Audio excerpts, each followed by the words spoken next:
Hello, I'm Gary Moe. Thank you for your interest in Friends en Route Bed and Breakfast Travel Club. In this video, I'm going to walk you through the quick, easy, and secure process of joining our network of friends, providing hospitality and friendship to fellow travelers worldwide. The first step, of course, is to go to our website at www.friendsenroute.com and click on the How to Join button. This brings up the Friends en Route sign-up page, and the first thing it'll talk about at the top is that we are now accepting charter members for homes in the USA and Canada at a special rate of only $20. If you live outside the United States and Canada, the dues are only $1 US per year. Let's go ahead and start the sign-up process. The first item is the email address, and you'll notice that several of these items have asterisks next to them. These are required items, and you have to put a response in here. Otherwise, when you get to the bottom and hit submit, it'll come back and yell at you that you didn't complete one of the required items. So make sure that all of these items with an asterisk have a response. The first item is the email address. I'm going to put mine in, and this is going to be not only the address that we'll use to contact you and the address that other members will use to contact you, but this will be your login name as well when you log into our site. Your first name goes in here, and your last name in here, and the membership type. Are you in the USA or Canada, or are you outside the USA and Canada? Down here it asks for an additional member's first name and additional member's last name. Now if you're single, you're just going to travel by yourself, you can just put yours in there. If you are single but you travel with a companion, maybe your neighbor goes with you, you can put them in as an additional member if you like. Remember, the memberships are per home or per family, not necessarily on an individual basis. So you can put your name in, put your spouse's name in as an additional member, or you can put your spouse's name in as the primary and your name in as the additional. It doesn't matter either way. Just remember, the primary name along with the email address is going to be the one that shows up on the roster. Okay, let's scroll down. Telephone number goes in this slot. And we also recommend that you put a cell phone number here. If this is not your cell phone, put an alternate phone number so that people can contact you while you're traveling. Your password also goes here. It can be any password that you so choose, and you confirm the password here. They have to be identical. The password is the one that you'll use when you log into the site. Here's your address, your city, and your state or province. Now here's something important. If you live outside of the United States or Canada and you don't have a state or a province, make sure you put NA in here. If you go to the pull down list box, the very top slot is NA for not applicable. Something has to go in here because this is a required field. You'll also want to put your zip code in, and since I'm going to select Ohio, I'm going to choose the zip code 45431. Next will be your country, selected from the pull down list box. And if you have an additional home you'd like to register, you can choose yes here. It'll take you back through the application process and you can fill out the information for your second home. So suppose that you have a winter home in Florida, you have a summer home up in Minnesota, you might want to register them both so that people can come and visit you either place. What is your availability? Are you available only overnight and daytime okay, or varies? Call ahead. This is important when people are making the decision on where to stay so that they know what to expect when they get there. What is your seasonal availability? Are you available year-round? Or perhaps you travel during the summer frequently and you would only be available from October until May. That's strictly up to you. And what are your interests? Do you like to sew? Do you like to hike? Do you like to cycle? This is a nice bit of information to have, so your guests can have something to talk about with you or perhaps even share a similar activity. Let's go down to employment. Are you employed full-time? Are you employed part-time, retired? And what is your profession?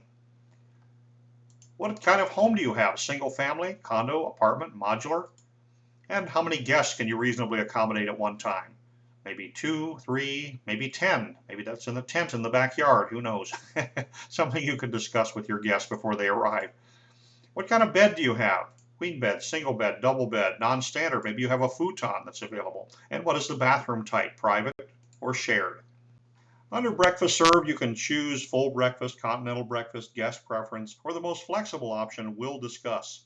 Now, I always leave will discuss because I figure if you're getting up at 6 a.m. to catch a plane, most likely I'll show you where the milk and the cereal are or leave the toaster out. But if you're going to be around a while longer, then I'm happy to make some pancakes for you and share some conversation over breakfast. What is your home environment? Do you have children under 18? Do you have air conditioning, non-smoking, pets? And what are the restrictions in your home? It's nice to tell people up front, look, this is a non-smoking home before people get there and make them uncomfortable and you uncomfortable. So you can discuss this up front. Keep in mind, all of these are guidelines. So when you arrange with your host and arrange with your guests over the phone, you can discuss these sort of things, but this gives them an opportunity up front to immediately say, oh, well, this is a non-smoking home, I'd rather not go. What optional amenities are available? Wi-Fi, laundry, kitchen privileges, etc. And by kitchen privileges, incidentally, this means you can warm something up. I wouldn't expect to go to someone's home and cook a 10-course meal, but can we put some things in the refrigerator? Can we use the microwave? Can we use the washer and dryer? Do we have Wi-Fi? And what optional services are you sometimes willing to provide? Sightseeing, transportation. Again, this is not a contract that when somebody shows up, you've automatically are going to be expected to show them around, but you can say, look, I'm willing to do it, and if time allows, we can certainly discuss that. What are the nearby attractions? And do you want a timely departure? This just tells people, look, I work full time and I wouldn't expect you to hang around until 10 o'clock in your bathrobe and make me late for work. So we ask reasonably that you depart by 9 a.m. or before. Of course, it's always best to discuss the departure time specifically with each host or guest. Are last minute guests okay? Some people need more planning than others. We ask for a referral. The person that told you about Friends en Route. And down here is a little item that cannot be read by computers, but it can be read by you, a human being. And we do this to keep spam bots from putting out hundreds of phony applications. It just keeps our system a little easier to manage.